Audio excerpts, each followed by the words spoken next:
नमस्कार साथियों। अभी तक हमारी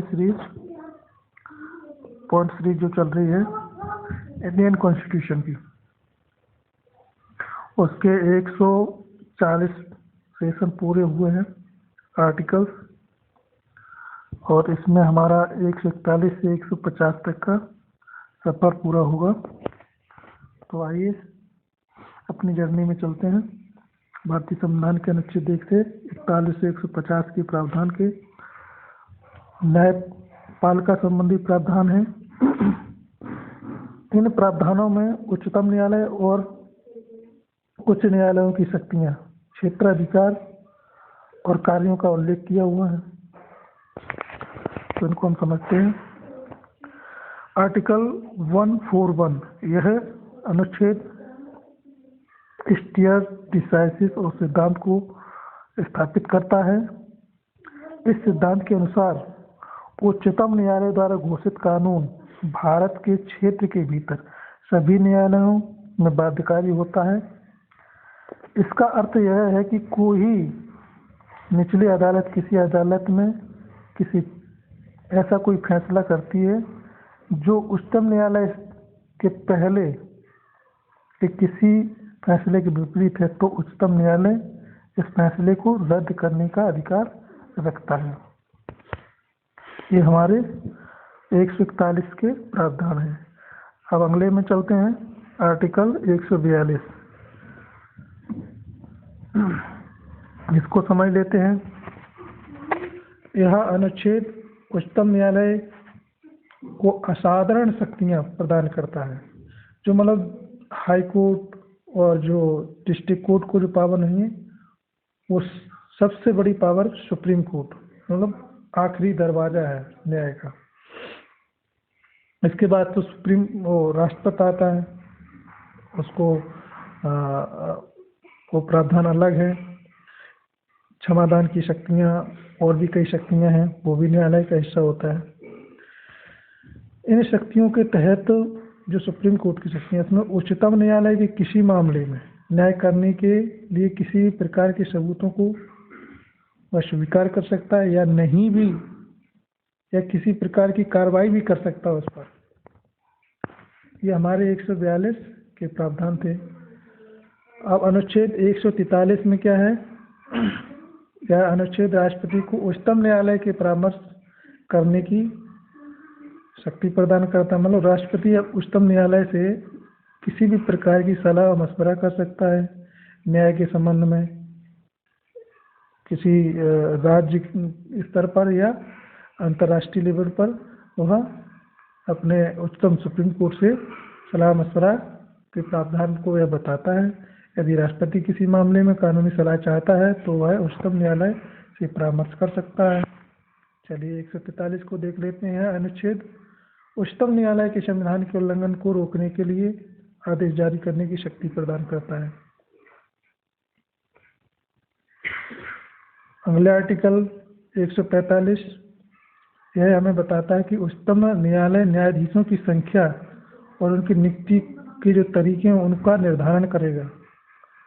ठीक है, जो उच्चतम न्यायालय में अन्य न्यायाधीश होते हैं उनकी नियुक्ति कैसे होगी।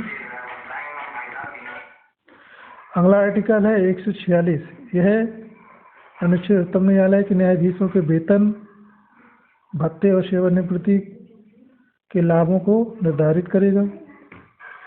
इसके बाद अपना है 147 आर्टिकल, यह अनुच्छेद उच्चतम न्यायालय के न्यायाधीशों को अयोग्य ठहराने की प्रक्रिया को निर्धारित करता है। इसके बाद हमारा आर्टिकल आता है 149, यह अनुच्छेद उच्चतम न्यायालय के न्यायाधीशों की शक्तियों और कर्तव्यों को निर्धारित करता है। तो उच्चतम न्यायालय के पास क्या शक्तियाँ होंगी, उनके कर्तव्य क्या होंगे, यह 149 में तय किया जाएगा।